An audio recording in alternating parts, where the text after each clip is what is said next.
Welcome to Never a Truer Word. You're going to hear about my party. They're going to be shutting them down. They're going to probably be arresting me, doing all types of crazy things. And we're going to look at the words that Diddy chooses to use to see if he's telling the truth, the whole truth, and nothing but the truth, because that's what we will do on this channel all the time. We only look at the words that people use to uncover the truth, to uncover lies, and to uncover what type of person we're dealing with, which is why we're looking at Diddy in this one, because it's been open season on the guy. And we'll use techniques that we might not have used before. For example, we'll need them in this clip. Check it out. You need a lot of heat. You need locks on the doors. You don't have no air conditioning. Everybody gets a little bit more comfortable and loose. Builds up a nice little sweat.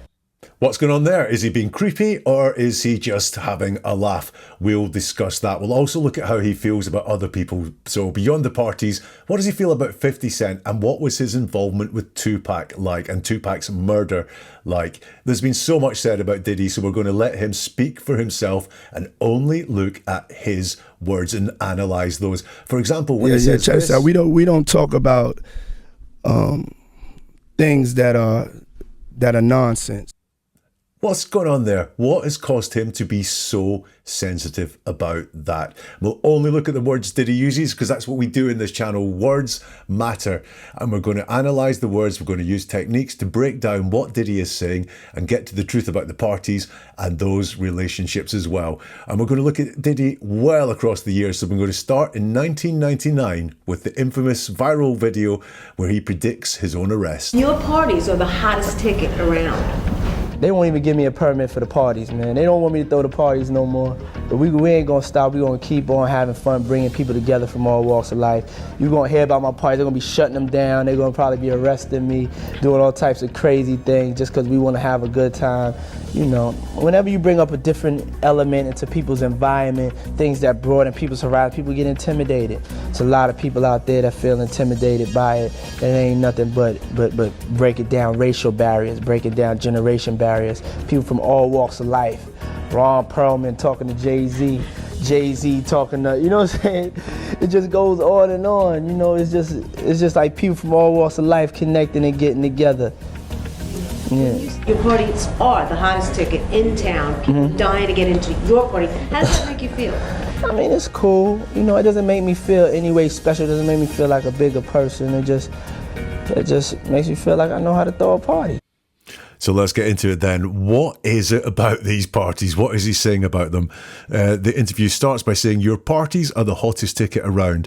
And Diddy says, they won't even give me a permit for the parties, man. They don't want me to throw the parties no more. But we ain't going to stop.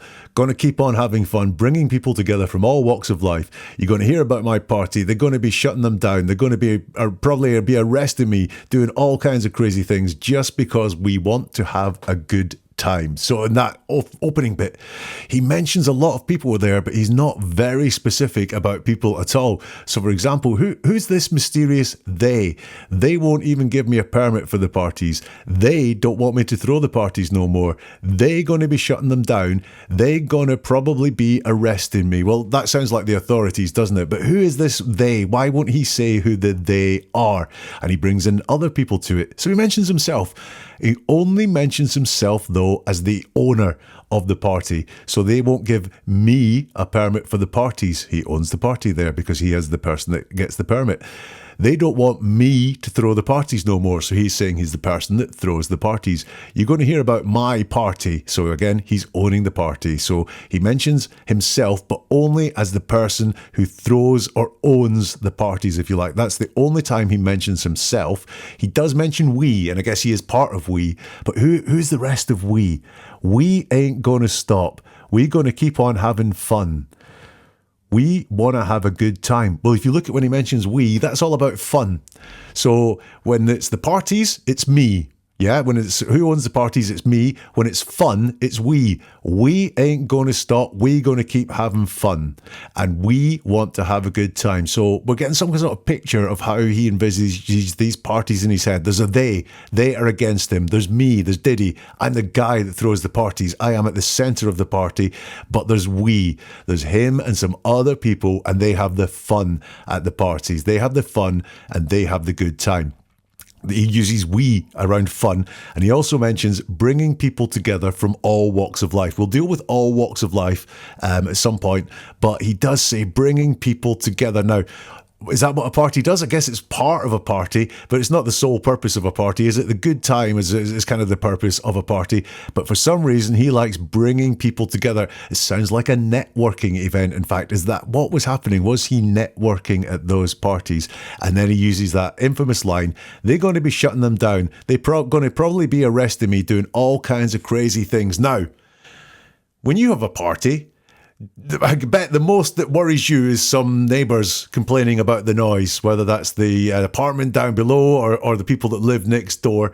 But he, for some reason, has got it into his head that his parties could get him arrested. Now, even if he would say he's joking there, the thought is in his head that people do not like these parties, and that there is society or someone like that does not like his parties. They want to be shut down, and he may get arrested. And then doing all types of crazy things. You'll know he doesn't elaborate on anything there at all. It's just all types of crazy things. What he really wants to talk about at the parties is the networking element. He says, whenever you bring up a different element into people's environment, things that broaden people's surround, people get intimidated. So a lot of people out there feel intimidated by it. Ain't nothing but breaking down racial barriers, breaking down generation barriers, people from all walks of life. Now, I found this very interesting that I thought, again, this is about getting people together, breaking down the barriers at the party, breaking down racial barriers, breaking down generation barriers,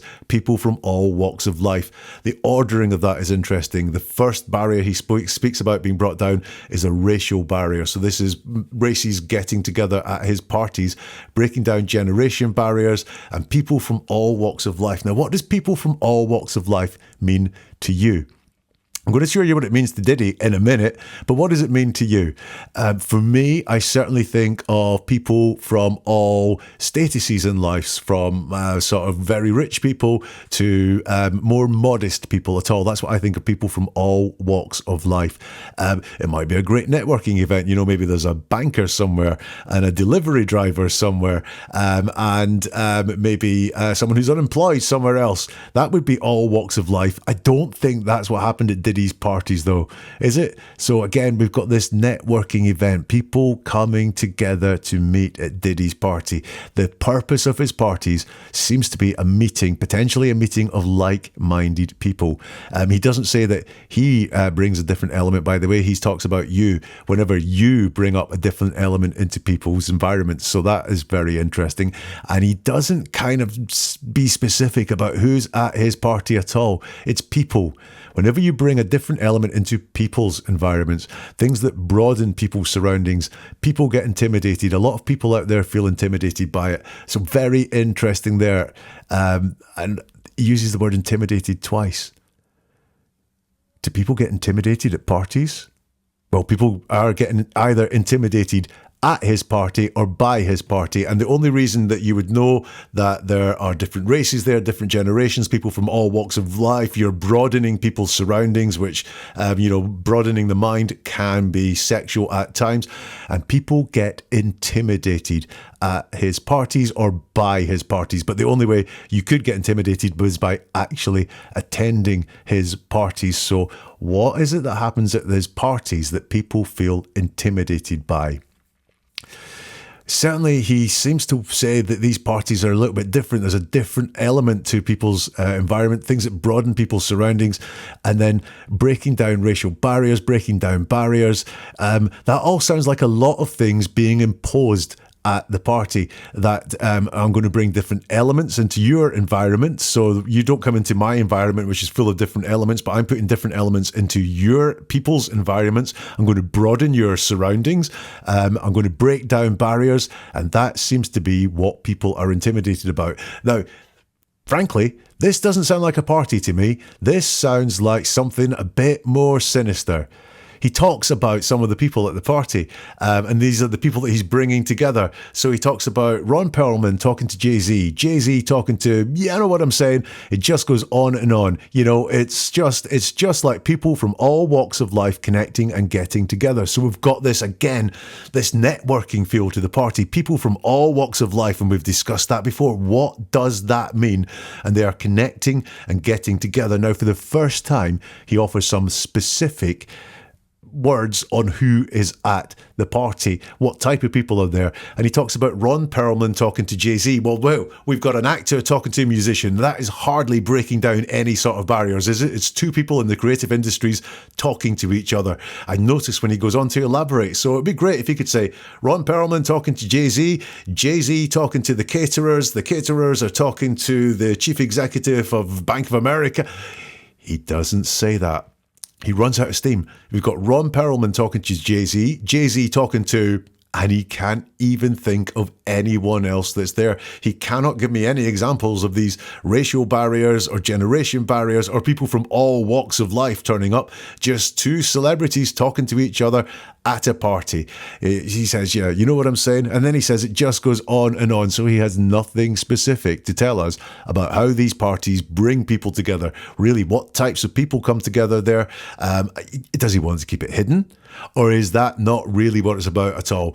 Because Diddy is immense at image management. So actually, are these parties going on and there's things there he does not want to talk about, which is why he's saying, oh yeah, they're great because I'm breaking down barriers, I'm breaking down race barriers, I'm broadening people's minds. Well, that all sounds like a good thing to do. Maybe not a party thing to do, but it does sound like a good thing to do.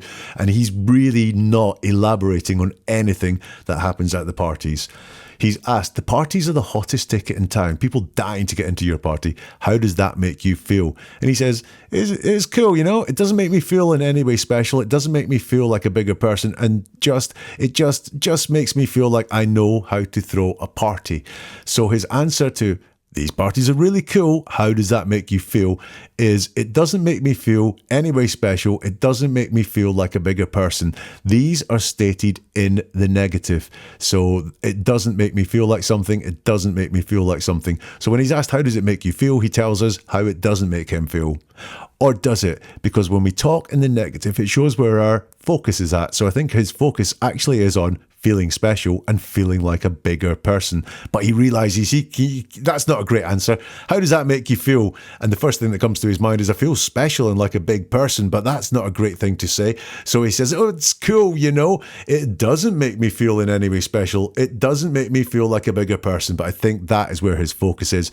Throwing the hottest parties in town makes him feel special and makes him feel like a bigger person. You want to hear some more from Diddy? This is from 2002. So if you don't have what they need, they're gonna leave. Right. Got to keep them there. Right. You need locks on the doors. Okay, this is sounding kind of dangerous now. It's a little kinky, but yeah. Rock with me. But just right. Check it out. You need a lot of heat. A lot of heat. Yeah. Heat. You mean that physically the place has to be hot? You don't have no air conditioning. No air conditioning. No. Why is that? Heat affects the alcohol, and it also affects, like, everybody gets a little bit more comfortable and loose. Builds up a nice little sweat.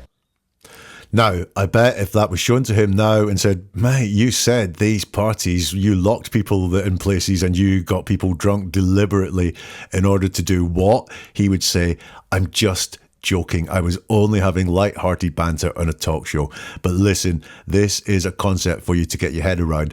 The things that people joke about are very often things that are high priority in their head, especially things that people joke about repeatedly. Think about that friend you know that is always mentioning alcohol in a kind of jokey way. So will you come to my house on Saturday? Well, if there's wine, I'll be there. Or someone says, oh, I could do with something to eat right now, and they go, oh, I could do with a gin. I bet that person, maybe not they're an alcoholic, but they will have an alcohol problem. The things that we joke about are the things that are in our mind. I could not make a joke about dinosaur bones because I know nothing about dinosaur bones. A paleontologist could make some great jokes about dinosaur bones. I could make jokes about my favourite sports. I really, really could, because I know lots about them. They're in my mind, they're in my head. Could I make a joke about baseball? No, not a funny joke about baseball because I know nothing about baseball. So the things that we joke about, we have to have the concepts of them in our head and we have to be able to think of them and think them out. So for all that might appear like lighthearted banter and joking, he has to have had the concept of locking people in rooms so they will stay at his party and plying them with alcohol and putting heat to loosen people up. He has to have that thought and that experience and that learning has to be in his head from somewhere for him to joke about it. That is how you very often spot a creep.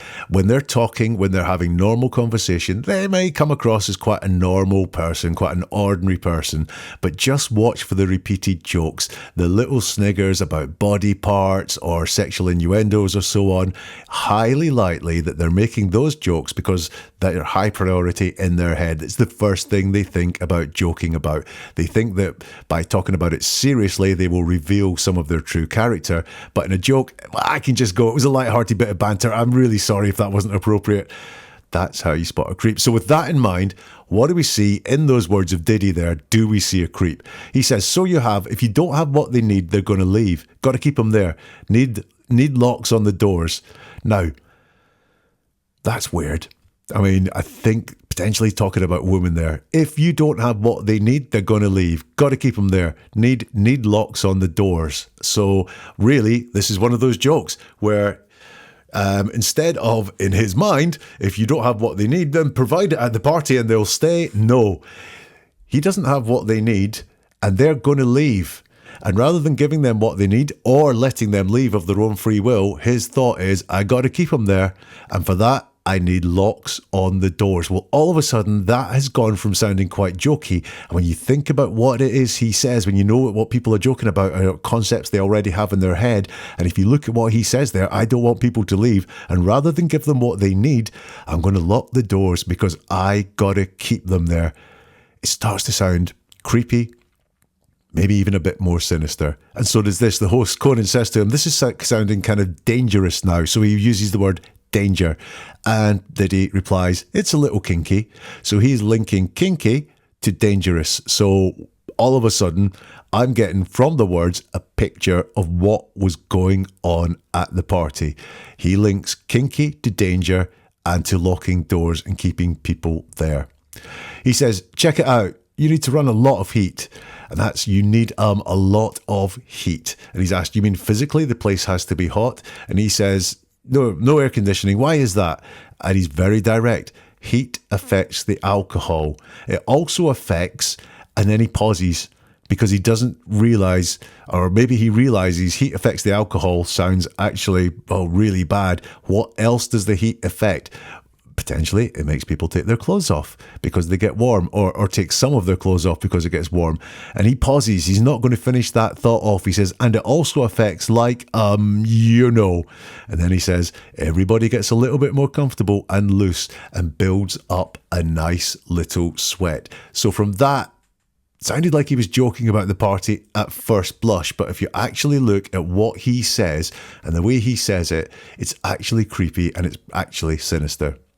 So that's Diddy talking about the party. So what have I got on that so far? Well, look, I think they were intimidating. In fact, in his words, people were intimidated by his parties. So look, we already talked about people being locked indoors. That would be intimidating as well. But his parties, he's not talking about any sort of fun at all, is he? He's talking about functional stuff of bringing people together.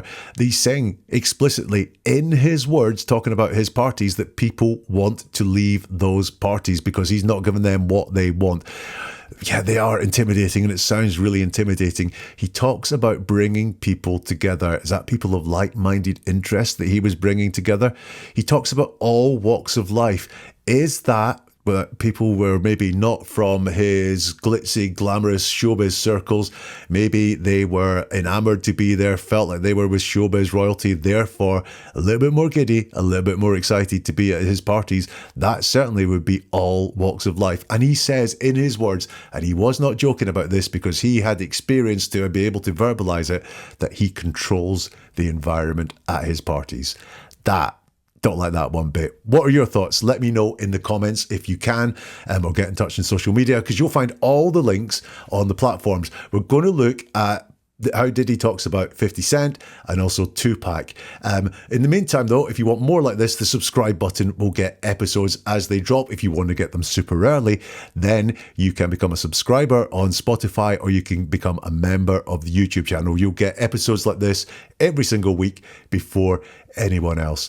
Diddy is big news. Do you know people that want to know what went on at Diddy's parties? Then share this with them, or press the like button, because that will help this get to many, many more people. And also, some of the things that we've just looked at there around looking at the words that people make when they joke reveal someone who is potentially creepy, maybe even worse, maybe a bit sinister. So please share this with someone that you think needs to be aware of those concepts. Right, let's go on with Diddy, and this is him talking about 50 Cent. Play the clip, man.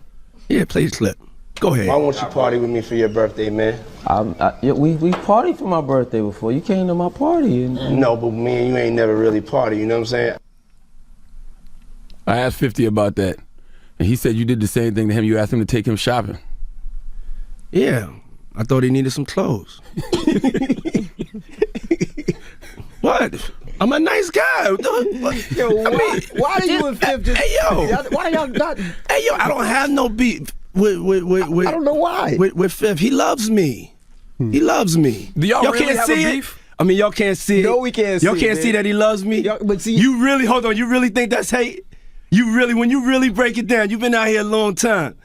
You know he loves me. I don't think he like you. You know he loves me. I don't think he like you. Okay. Wow. So that's the start of that, and there's a clip played to him, and I think the insinuation here is that the clip may make Diddy sound gay, and Diddy is going to balk against that. And so the very first thing that he says is, I thought he needed some clothes. What? I'm a nice guy. And this is something, especially in recent interviews, Diddy does a lot of. He bigs himself up and says great things about himself. He gives us what's called a resume statement, which is that instead of dealing with directly what is there, he goes into what a nice guy he is, or all the things that he did. We saw it with the parties where these were all about bringing people together. You know, look how great I am. I'm breaking down barriers. What a great guy I am. He does this a hell of a lot. And why is that? Why can't his words stand for themselves? Why can't his actions stand for himself? Why does he have to move away from specifics into these big, wide things he did? He's asked to comment on the clip and what 50 Cent said about him, and he goes into this big, wide concept. It's a broad highway rather than a narrow road. I'm a nice guy. He does not go down the road that he was asked to go down at all. He takes the highway instead with that broad, what? I'm a nice guy. He then says, I don't have no beef with 50. He doesn't even give his full name. He just says 50. He loves me. He loves me. Y'all can't see that he loves me? You really, hold on, you really think that's hate? You really, when you break it down, you've been out here a long time. You know he loves me. You know he loves me. He starts off talking in the negative. It's not, I love 50, or we get on great, or we are the best friends. He says what he doesn't have with 50, which is a beef. So once again, we've got this concept of someone talking in the negative. That is where their focus is. His focus is on a beef with 50. So when he says, I don't have no beef with 50, my mind goes to, I think there's a real good chance that you do. And what I'm going to do is dig into your words and see if there's anything else there that says you do have a beef with 50. Now, at first glance, it may sound like they get on great, because he says 5 times here, 6 times here, he loves me, he loves me, he loves me, he loves me, he loves me. You know he loves me. He says that he loves me a lot. But what does that mean? Well, you'll notice it's he loves me, he loves me, he loves me, he loves me, he loves me.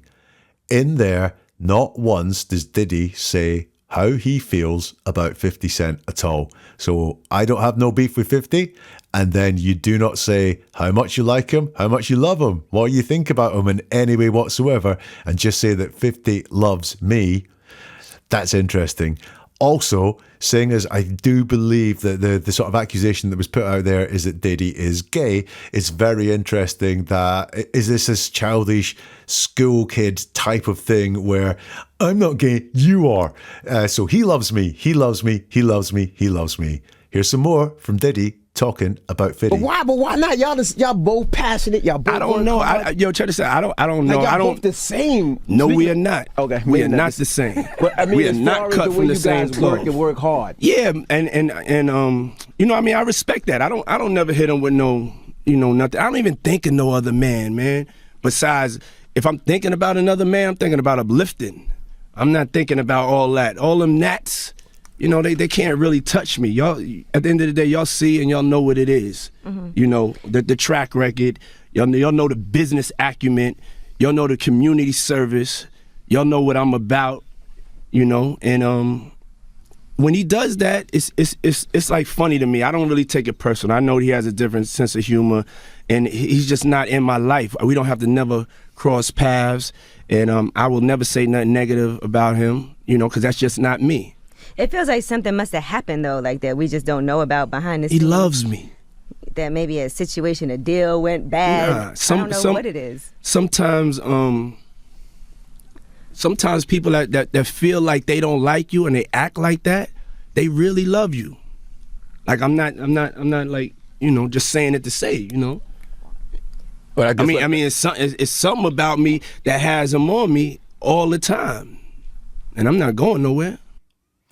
Right, now this is all very interesting. It's put to him, you're both passionate, why don't you get on? And Diddy says, yo, check this out now.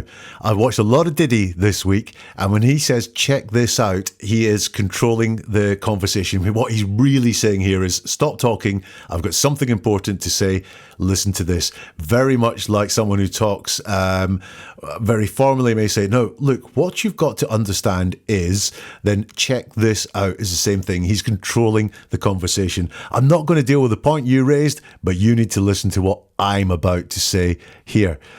He says, we are not the same. We are not cut from the same cloth. So we're getting here just more signs that he feels very different and very far apart from 50 Cent. Although, again, these are statements in the negatives. He doesn't say we're very different. We're cut from different cloths. It's we're not the same. We're not cut from the same cloth. I think he finds more similarities with 50 than he would like to admit. You both work hard, is put to him, and he says, yeah, and I really respect that. Yeah, I really respect that. Not I really respect, or I respect him, or him for doing that. Is I really respect that is very, very distant. And then we have some of him trying to rebut these allegations that he may be gay. He says, I don't even think of no other man. And that's quite an emphatic statement. I don't even think of no other man. And then he says, besides, if I am thinking about another man, so he does think about another man. I don't even think of another man, but hey, I do think of another man or other men sometimes. And then again, it's a resume statement. So hey, if I do think of guys, it's because I'm a good guy, because I'm thinking about uplifting, not I'm thinking about them because they look great or they look hot or anything like that, or they have talents that they could bring to my company or anything like that. No, I'm thinking about uplifting. What a great guy. We've got more of that. You know the track record. You all know the business acumen. You all know the community service. You all know what I'm about. Look, when he's hit with anything that's really, really tough that he doesn't want to deal with, he just takes that off ramp from the question and goes right up to the what a great guy I am with my broad resume statement. So he doesn't deal with the specific that he's kind of been asked about there. He just says, what a great guy I am with my track record. And by the way, these gnats, I think he was talking about, he doesn't say they can't touch me. He says they can't really touch me, which means they can touch him. Same comes here when he says, when 50 says things like that, it's like funny to me. I don't really take it personally. So he does take it personally, not massively personally, but he does take it personally. If he didn't take it personally, he could say, I don't take it personally. But he says, I don't really take it personally. So he does take it personally. More signs of division here. 50 is just not in my life. We don't never have to cross paths. Now that we don't have to never cross paths. We don't have to never cross paths. That doesn't say they don't cross paths, does it? That just says they don't have to cross paths. There's no reason why they have to, but I do think that, yeah, they do cross paths. Again, another statement in the negative. I will never say nothing negative about him. That suggests to me he has negative things to say, but he won't say them. And again, it's a statement in the negative. I will never say nothing negative about him. Not I will only say good things about him, or I will only say positives about him. So he thinks very negatively of 50 Cent. And by the way, another resume statement. He won't say bad things because that's just not me. Hey, Diddy, what a great guy you are. It's put to him. It feels like something must have happened though, like that we just don't know about behind the scenes. Maybe a situation, a deal went bad, and he says he loves me. Sometimes people that feel like they don't like you and they act like that, they really love you. Like I'm not like, just trying to say, but I mean, something about me has him on me all the time, and I'm not going anywhere. So the question is, what happened between the two of you? And he does not answer the question. It's a deceptive dodge. He's asked the question and he does not deal with the question at all, and there will be a reason for that. I would say something has happened between them and he does not want to say what that is. I'll tell you what it is though if you analyse his words. But first of all, he does repeat, he loves me. And then the next part is, whoa, it's like a balloon. It looks really solid, but if you inspect it, it's really, really flimsy and full of gas. Sometimes people that feel that way don't like you. They act like that. I mean, it's just absolute waffle. And you'll see that he uses very vague terms. Sometimes, and it's something. So sometimes and something, what the hell is going on there? And he's moved away. So he does start by saying he loves me, 50 loves me, Diddy. And then he just talks about people and they in general. Sometimes people feel they don't like you. They act like that. They really love you like. So he talks about people, they and you. He doesn't talk here about 50 Cent or Diddy at all. Right until the very end when he says something about me that has him on me all the time. So he's referring to something. He is aware that there is something about him that gets 50 Cent's attention or gets 50 Cent disliking him or calling him out. So he's being really explicit there. There is something about him that has him on me all the time. He doesn't say he doesn't know what it is. He just says there is something there. So the answer to the question is really embedded there. So although he dodges and talks about all these people, when he's asked what happened between the two of you, he's saying something about me has him on me all the time. Now, things are going to get a bit darker now. We're going to talk about the murder of Tupac and rumours, allegations that Diddy was in some way involved in that murder. Have a listen to this. Some even speculated Combs was involved in Tupac's death. He denies that. It was hurtful, extremely hurtful. There were so many rumors and things for years. So the narrator says some even suspected Combs was involved in Tupac's death. He denies that. And the quote there from Diddy is, it was hurtful, extremely hurtful. It was so many rumours and things for years. Now, first of all, that is not a denial. It's a statement that something was hurtful, but it's not a denial of the rumours. Now, we watch things on TV all the time where we see lines like that. He denies it, and then the soundbite appears, and actually, if we read into it and really understand what's being said, the denial is not there at all. Now, look, he may deny that. He may have denied it in that interview, but they did not use that part. So all we've been given is not a denial.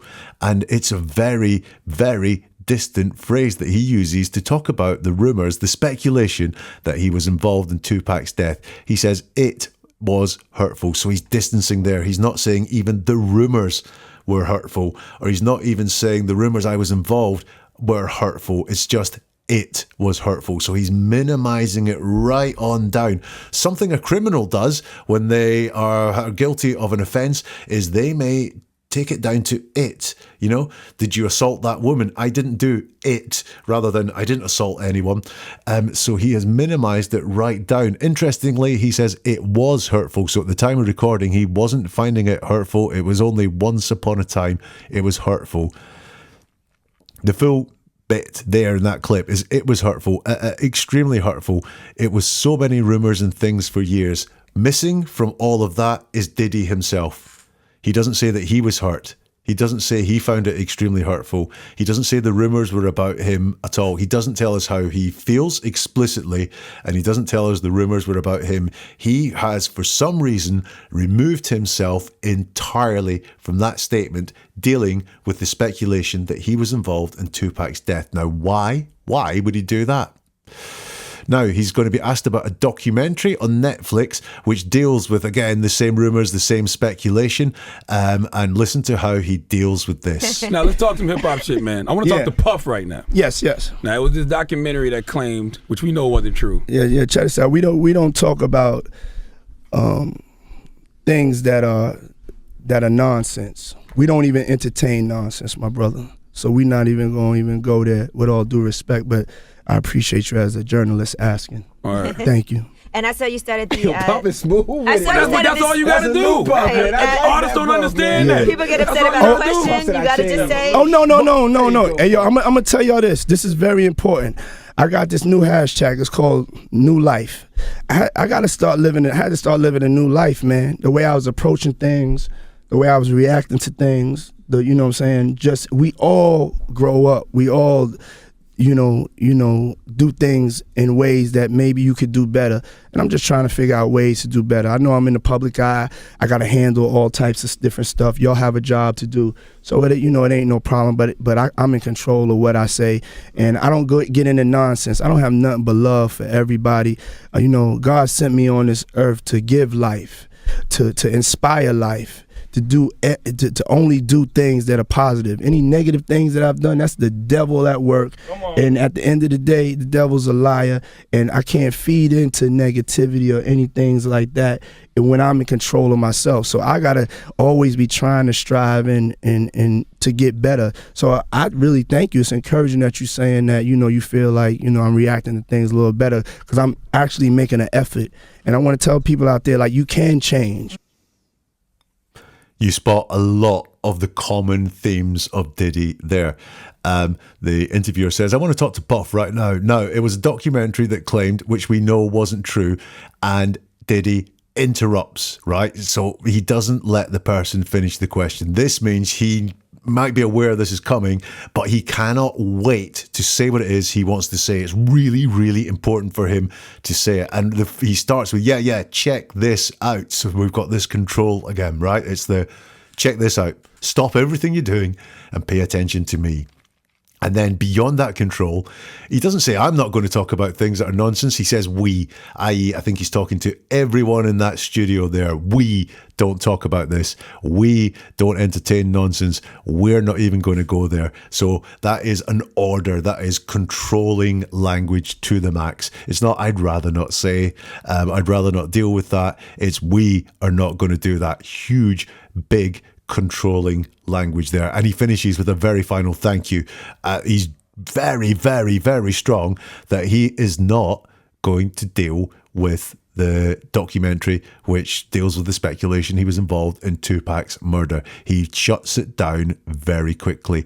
And you may think that he says it's absolute nonsense in there. So he does give an answer. He does say it's absolute nonsense. But if you look closely, he doesn't say that. He says, we don't talk about things that are nonsense. We don't even entertain nonsense, my brother. Yeah? So that's what he says, but he does not say this is nonsense. He does not say what was in the documentary is nonsense. He just says, I'm not going to talk about nonsense. And if he doesn't say it, we can't infer that he means it. What he's giving to me there is vibes that potentially what's in this documentary is not nonsense.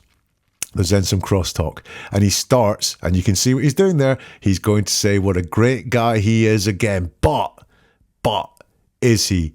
Because he says, I had to start living a new life. Now, this is a very interesting change in subject, because he was asked about something that happened in the past around Tupac, and he then, when he moves away to talk about something else, is there still elements there of that question? He said he had to start living a new life. This is hashtag new life. So at some point after the Tupac incident, he had to start living a new life. I found that a very interesting change in subject. But is he living that new life? He says, I got to start living it.